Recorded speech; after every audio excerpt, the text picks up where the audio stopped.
Vous cherchez de nouvelles sources de trafic? Bonjour, c'est Bertrand, votre coach web. Bienvenue dans ce nouvel épisode du podcast, épisode 454. Bon, j'espère que vous avez la forme, la grande énergie, la forme, la patate, la pêche.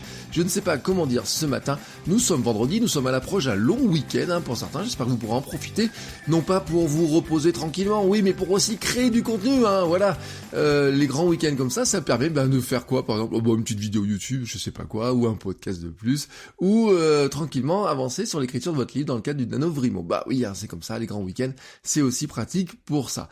Aujourd'hui, je n'ai pas d'invité, mais j'ai une question. Voilà, on va dire que c'est Olivier qui s'est invité dans le podcast, par le biais d'une question qu'il a posée dans le Ask Bertrand. Vous savez, si vous me posez vos questions, j'y réponds. Et Olivier, ça fait partie des auditeurs plus que fidèles, puisque fait partie des patrons, fait partie aussi de ceux qui achètent des formations. Et il m'a posé une question qui est très intéressante. Alors Olivier, il a un site qui s'appelle votrecoachcommercial.fr et dans lequel il nous explique comment devenir Saint-Tiroir de la vente. Je vous dis tel quel, c'est marqué sur le site. Le but, c'est d'apprendre étape par étape comment devenir un commercial serein avec une démarche éthique envers son client. Donc il a son blog et puis il a bien sûr des réseaux sociaux et c'est là qu'il a une question qui se pose. Alors il m'a posé une question sur le duplicate content et les articles LinkedIn. En fait, l'idée c'est qu'il voudrait reprendre certains de ses articles de blog pour les mettre directement dans LinkedIn, qui est le réseau social qui pense favoriser le plus à l'avenir, étant donné son domaine d'activité. Et, il a vu que LinkedIn favorisait les articles natifs sur la plateforme, et il a entendu parler du duplicate content. Et il se demande du danger, il se pose la question du danger que ça représente. Et en fait, il dit, Google semble ne pas du tout apprécier la démarche. Est-ce vraiment dangereux de reprendre du contenu existant de son blog pour le mettre en natif sur une autre plateforme telle que LinkedIn ? N'y a-t-il pas un temps à respecter entre les deux contenus? Par exemple, un article de plus de 6 mois sur le blog est-il toujours considéré comme dupliqué? Et voilà donc la question d'Olivier, alors qui est une question que beaucoup de gens se posent, ça fait des années qu'on se pose cette question-là, pour LinkedIn et pour d'autres outils. On va essayer de reprendre un petit peu les bases. D'abord, qu'est-ce que le contenu dupliqué ou duplicate content? Il y a beaucoup de mythes autour de ce concept. Ça fait des années que Google communique dessus, puisqu'on retrouve des sources, par exemple en 2008, où démystifier le contenu dupliqué, ce que c'était vraiment, etc. Vous trouvez leur page d'aide. J'en avais d'ailleurs parlé aussi dans l'épisode 135. J'ai fait un épisode dans l'épisode 135 qui parlait déjà de cette problématique-là, qui n'est pas si simple que ça, parce qu'en fait, comme toujours à Google, on n'a pas les réponses toutes faites. Le contenu dupliqué, je vous rappelle le concept, c'est quand Google estime que deux contenus sont des copier-coller l'un de l'autre. Alors, il va pas afficher les deux dans les résultats de recherche. En fait, il va filtrer les résultats pour n'en faire apparaître qu'un. Le fait d'avoir du contenu dupliqué ne signifie pas que votre site ne sortira jamais dans Google, tout simplement, mais juste en fait que les pages en double pourraient être cachées. S'il estime que vous avez une page en double par rapport à une autre page qui est ailleurs, il va cacher celle qui est en double. Alors si c'est la vôtre, c'est pas de bol. Alors, il y a deux formes de contenu dupliqué. Il y a le contenu dupliqué interne, généré souvent par son site, souvent par une mauvaise configuration. WordPress est capable de générer du contenu dupliqué, notamment dans les pages de rubriques, dans les mots-clés, des choses comme ça. Donc là, il y a des choses qui sont à faire. Et dans l'article 135, je vous avais dit d'ailleurs, je vous avais renvoyé sur des liens qui vous aident à comprendre un petit peu comment ça fonctionne. Et puis il y a aussi un contenu dupliqué externe, c'est quand deux sites ont exactement la même page. Et là, on serait plutôt dans du contenu dupliqué externe, puisque l'idée c'est de prendre le contenu du blog, par exemple pour Olivier, de prendre son contenu de blog et le mettre sur LinkedIn, mais on pourrait aussi le mettre sur Medium. On a la même problématique. Alors la définition de Google du contenu dupliqué, c'est quoi? C'est par contenu en double, on entend généralement des blocs de contenu importants appartenant à un même domaine ou répartis sur plusieurs domaines qui sont identiques ou sensiblement similaires. Dans la plupart des cas, ces contenus ne sont pas trompeurs à l'origine. En fait, Google donne certains cas dans lesquels il estime que c'est normal. Par exemple, il y aurait des pages qui se répliquent entre des versions classiques, des versions mobiles, des choses comme ça. Bon, il estimait que c'était normal. Ou alors, si par exemple, vous avez un forum qui est lié à votre site, si vous avez le début de l'article qui est pris dans le forum pour que ça fasse des commentaires, etc., il estime que c'est normal, mais que vous essayez pas de truander l'algorithme. En fait, il explique dans une page ce qui le gêne. Je vous donnerai dans les notes d'épisode, je vous mets les liens, tout simplement. donc vous la retrouverez facilement sur le site, hein, vous faites votrecoachweb.com/454, je vous mettrai ça dans la journée. En fait, il explique, hein, ce qui le gêne, c'est que dans certains cas, le contenu est délibérément dupliqué, je cite, entre les domaines afin de manipuler le classement du site par les moteurs de recherche ou d'augmenter le trafic. Ce type de pratique trompeuse peut avoir des effets négatifs sur la navigation de l'internaute qui voit quasiment le même contenu se répéter dans un ensemble de résultats de recherche.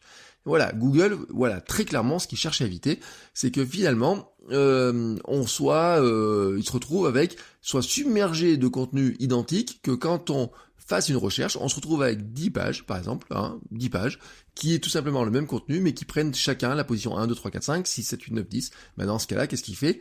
Il en garde un, et il filtre les autres, tout simplement. Alors, comment fait Google pour mesurer le duplicate content ? Parce que vous avez vu, il n'a pas donné de chiffres. Et ben, comme d'habitude, seul lui le sait, c'est un petit peu Dieu, dans cette histoire-là. C'est le Dieu du référencement dans son... c'est eux les chefs, c'est eux qui le savent.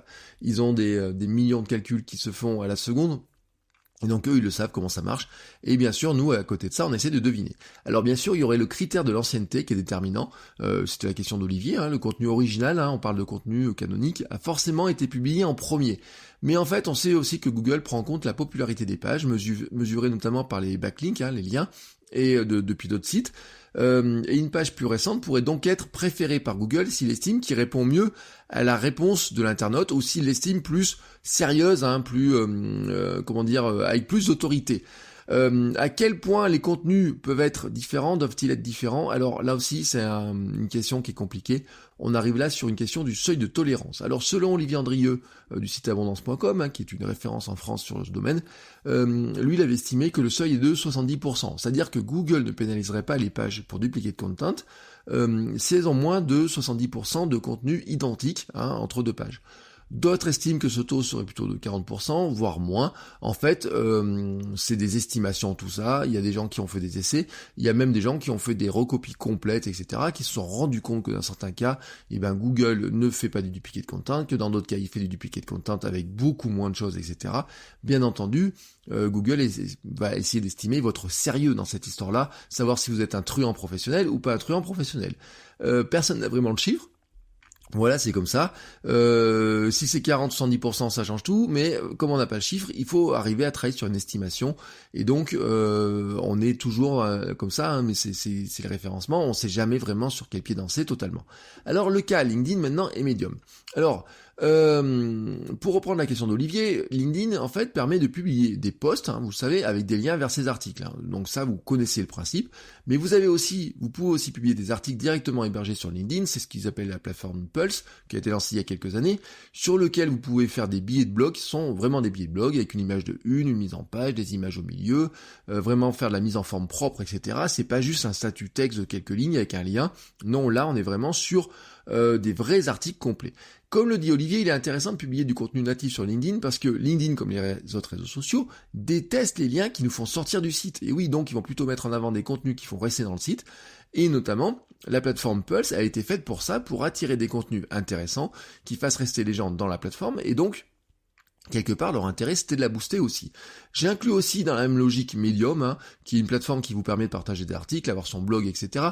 Je le dis toujours, je suis pas extrêmement fan de Medium. En tout cas, je le conseille pas comme plateforme principale. Mais comme plateforme de relais, ça reste une plateforme intéressante. L'avantage dans les deux cas, c'est que LinkedIn comme Medium, vraiment, ont l'intérêt d'être des gros carrefours d'audience. LinkedIn, fait partie des plus gros réseaux sociaux au monde. Et Medium, c'est le 189e site le plus visité au monde. Donc vous avez, dans tous les cas, des millions d'utilisateurs potentiels. Même si Medium en France a vraiment réduit la voilure, ils ont enlevé, vous savez, les curations de publications qu'il y avait, des choses comme ça en francophonie. Ils ont gardé ce qu'il y avait sur le monde anglophone, mais en francophonie, ils ont enlevé les publications qu'ils géraient eux pour mettre en avant les meilleures publications françaises. Et c'était une vraie source de visibilité. Mais ça c'est dommage. Mais ça reste une belle chance d'être découvert. D'ailleurs, quand je fais mes newsletters de curation, ma newsletter du vendredi avec mes liens ou du dimanche avec mes liens, mes autres liens aussi, mais plus personnels, souvent, j'ai des articles qui viennent de Medium, tout simplement. Pourquoi je dis que je suis pas très fan ? Parce que des fois, vous savez, ils essayent de monétiser. Si vous activez la monétisation, au bout d'un moment, ils vous mettent un paywall et ils vous empêchent de lire le contenu. Et ça, c'est un petit peu dommage. Mais ça reste une belle chance d'être découvert sur Medium comme sur LinkedIn. Alors, bien sûr, LinkedIn a l'avantage de vous connecter avec votre réseau professionnel et d'être vu en tant que professionnel. Dans les deux cas, vous avez une question de dire il va être partagé plus facilement dans le réseau, puisque dans un bouton, vous avez le bouton partage, quelqu'un qui voit votre article par exemple sur LinkedIn, il va pouvoir le partager directement dans son propre réseau, donc ça devient intéressant, on va se dire on va gagner un petit peu en viralité. Ce sont des réseaux qui prennent de l'ampleur, hein, les deux. Josh Hoffman, qui est un consultant de réseaux sociaux assez connu dans le monde, avait dit que il y a quelques années maintenant, il avait déclaré que utiliser Medium faisait partie des stratégies les plus efficaces pour construire sa marque personnelle. Et il estimait en fait que le public de Medium est plus philosophe et intellectuel que le public moyen en fait. Et en fait, l'avantage c'est que c'est un public qui est plus averti, qui lit plus facilement les choses, qui a plus envie d'approfondir les choses, et donc c'est intéressant pour construire sa confiance globale. Et c'est le cas sur LinkedIn, nous sommes sur des professionnels, et donc c'est aussi intéressant pour la marque, hein, pour développer sa marque, c'est vraiment intéressant. Donc on est vraiment sur deux plateformes, hein, LinkedIn comme Medium, qui sont intéressants pour construire une marque. Même si moi, personnellement, je déconseillerais d'avoir LinkedIn ou Medium, que ce soit Pulse ou Medium complet, une publication sur Medium, comme étant la seule source de contenu, hein, notre plateforme unique et principale de contenu, tout simplement parce que nous ne sommes pas à l'abri de retournements de situation chez eux. C'est quoi des retournements de situation ? C'est des changements de politique. Hein. Alors Medium, ils changent de politique tous les 6 mois ou presque, donc ça, au moins, là-dessus on est prévenu. Ils ont coupé les publications, ils avaient fait des publications gratuites avec des noms de domaine, ils les ont coupés, mais ils ont laissé les anciens noms de domaine, vous pouvez pas en créer d'autres, alors ça vous coûte cher. Vous n'êtes pas à l'abri qu'un jour LinkedIn décide que Pulse ne marche pas bien ou quoi que ce soit. Qu'est-ce que vous ferez de vos contenus ? Est-ce que on n'est pas à l'abri aussi que finalement ils décident de faire des gros efforts pour mettre en avant d'abord leur contenu à eux dans le terme de référencement ? On n'est pas à l'abri aussi que Google considère que la source principale de contenu devienne Medium et LinkedIn parce que c'est là-dessus qu'il y a le plus de trafic et que ça répond le mieux. Et vous à côté, dans ce cas-là vous pourriez en profiter, mais vous avez de la concurrence qui est juste à côté, etc. C'est un petit peu compliqué. Et puis, je vous rappelle aussi, quand même que quand les gens lisent sur LinkedIn et sur Medium, ils sont pas chez vous. Donc si vous avez d'autres choses à promouvoir comme des pages de vente, comme des lead magnets, des choses comme ça, ils les voient pas forcément, hein, voilà. Alors le risque en vaut-il la chandelle ? Maintenant qu'on a vu la chandelle, hein, le côté intéressant de publier sur ces plateformes, est-ce qu'il y a un risque ? Alors soyons honnêtes, en fait, Matt Cutts, qui était le chef de l'équipe anti-spam de Google, j'ai envie de dire, affirme en fait qu'on ne doit pas s'inquiéter sur ce sujet-là. Il l'a dit plusieurs fois, il l'a dit pendant très longtemps, il disait on ne doit pas s'inquiéter à ce sujet-là. Google, en fait, se soucie finalement pas vraiment du contenu en double, tant que c'est pas du spam, vous voyez, ou du bourrage de mots-clés, ce qu'on appelle du keyword stuffing, c'est-à-dire que on met des mots-clés en pagaille dedans, ou alors on bourrine vraiment sur les mots-clés, ou vraiment on bourrine sur la duplication de contenu. En fait, il faut se dire que dans ce monde, il y a des gros truands du contenu, et ils sont bien plus gros qu'Olivier, vous tous et moi réunis. En fait, c'est des spammers qui dupliqueraient des milliers de pages à la minute facilement. Ils pourraient faire, ils le font déjà, installer des blogs en automatique dans tous les coins avec des pages dupliquées, etc. pour essayer de toutes les faire apparaître, se créer des réseaux de liens, etc. pour essayer de truander Google. Ça, franchement, ça existe. Et donc, Google lutte contre ça. Et c'est pas vous, avec 2 contenus dupliqués entre LinkedIn et votre blog, qui allez vraiment être embêté. Il y a aussi, par exemple, du vol de contenu via des flux RSS, des usines à contenu, tout ça. À côté de ça, nous, on est vraiment des tout petits joueurs. Alors, que faire ? L'idéal, pour moi, c'est de se dire, oui, on peut publier sur les deux. Oui, on devrait publier sur les deux parce que oui, ça aide à développer sa marque et sa visibilité. L'idéal, ça serait de ne pas republier en copier-coller, mais faire un nouveau contenu pour chaque plateforme. Oui, je sais, ça fait du boulot, mais ça peut être une version plus courte sur LinkedIn, l'agrégation des infos principales, par exemple, de 2-3 articles pour en faire un nouveau qui serait sur LinkedIn Pulse ou sur Medium, avec des liens vers les différents articles, ou alors faire un article opposé, par exemple, si tu fais un article, Olivier, sur les 5 meilleurs moyens pour vendre, tu pourrais faire un article sur LinkedIn et Medium sur les 5 pires façons de vendre, avec des liens qui renverraient l'un vers l'autre, etc. Enfin, surtout de LinkedIn vers ton blog, tout simplement, ça serait peut-être ça serait pour moi la meilleure idée. Sinon, oui, on peut laisser un délai, effectivement, c'est un bon moyen, mais tu peux laisser un délai de moins de 6 mois. Une semaine peut être suffisante, si Google indexe assez rapidement vos contenus. Google peut passer tous les jours sur votre page, peut même passer toutes les heures, dans certains cas, s'il sait que vous mettez à jour souvent votre site. Moi, sur Cybermounia, j'ai des contenus qui étaient indexés sur Google en moins de 5 minutes, pour vous donner un ordre d'idée. Donc, il savait qu'il y avait du contenu, il passait très rapidement là-dessus. C'était aussi parce qu'il y avait de l'actualité, etc. Donc, il peut indexer très rapidement. Un bon moyen de le savoir, c'est d'utiliser la Search Console de Google, ou en cherchant directement l'article, l'URL de ton article. On prend l'URL de l'article, on la colle dans le moteur de recherche de Google. Si Google l'affiche, c'est qu'il est indexé. Donc, à partir partir de ce moment-là, on sait que si on met une copie de l'article sur Medium ou sur LinkedIn, on peut penser quand même que Google sait qu'il y avait déjà le contenu avait déjà été indexé avant à une adresse qui était l'adresse de votre blog. Publier là d'abord les articles anciens d'ailleurs, ça serait une bonne idée. C'est-à-dire que si tu prends d'abord, Olivier, tes anciens articles qui ont 5-6 mois et les mettre maintenant sur ces plateformes-là, eh ben en matière de recyclage de contenu, c'est intéressant parce que ceux qui les découvrent maintenant sur LinkedIn, quand ils vont venir sur ton site, vont voir des contenus différents parce que c'est des contenus nouveaux. Donc finalement, ça serait intéressant effectivement de dire commence d'abord par des anciens articles. Si tu veux faire des copier-coller pour pas t'embêter, tu commences par les anciens articles. Les gens découvrent les anciens articles sur LinkedIn et vont ensuite cliquer. Tu vas mettre un lien vers ton blog et quand ils arrivent sur ton blog, ils vont découvrir des nouveaux articles. Donc c'est intéressant hein, parce que comme ça permet d'avoir d'amener les gens dans la profondeur de son contenu, de bien leur montrer la profondeur de tout ce qu'on fait, de l'ancienneté, de toutes nos expérimentations, etc. Google donne aussi un conseil intéressant.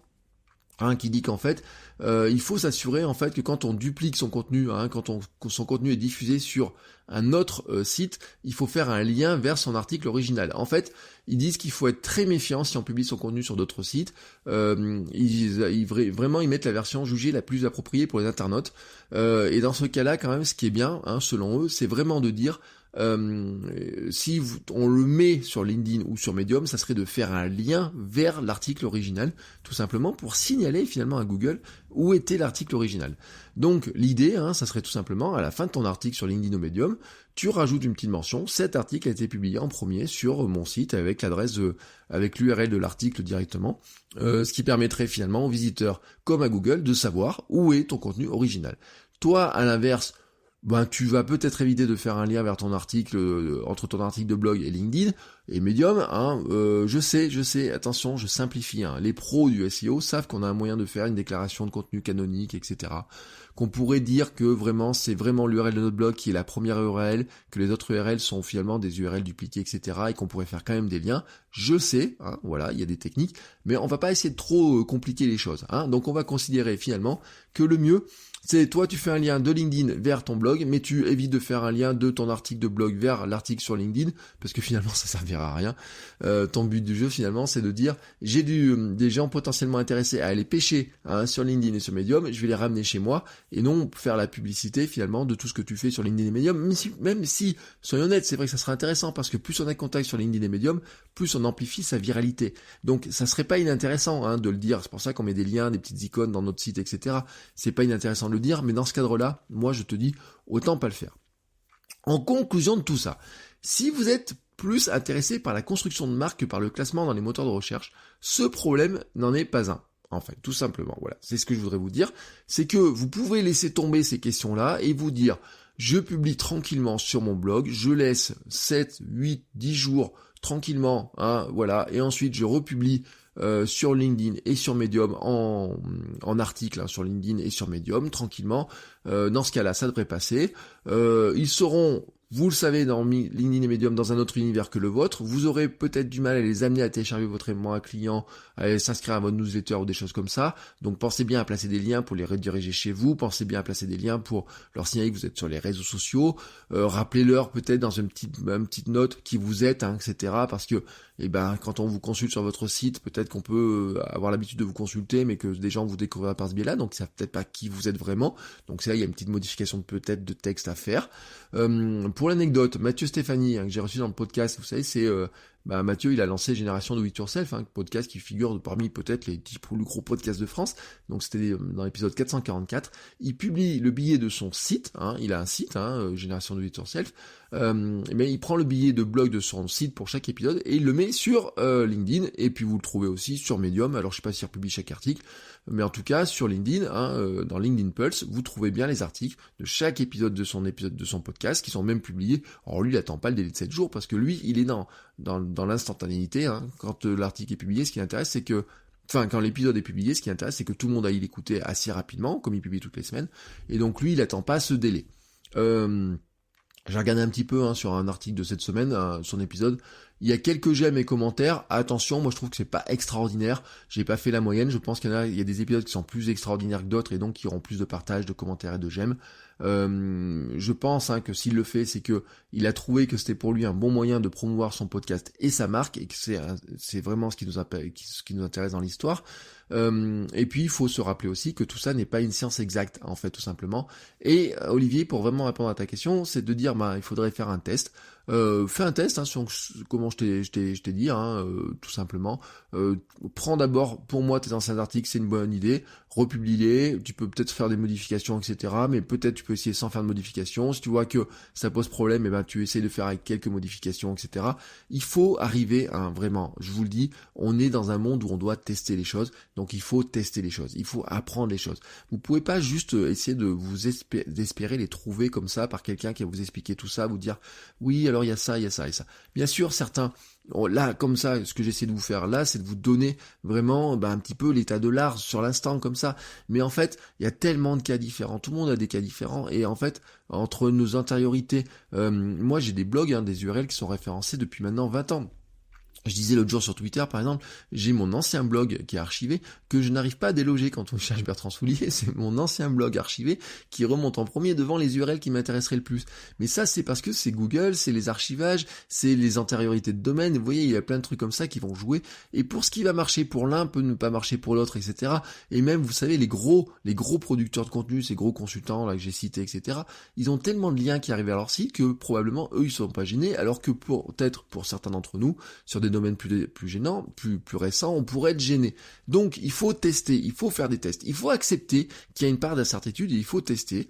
Et c'est le monde du web, c'est comme ça. Il n'y a pas de science exacte. En fait, seul Google sait vraiment comment son algorithme marche, et moi j'ai tendance à penser que même Google ne sait pas vraiment comment son algorithme marche totalement. En tout cas, c'est le cas, on sait sur le Facebook.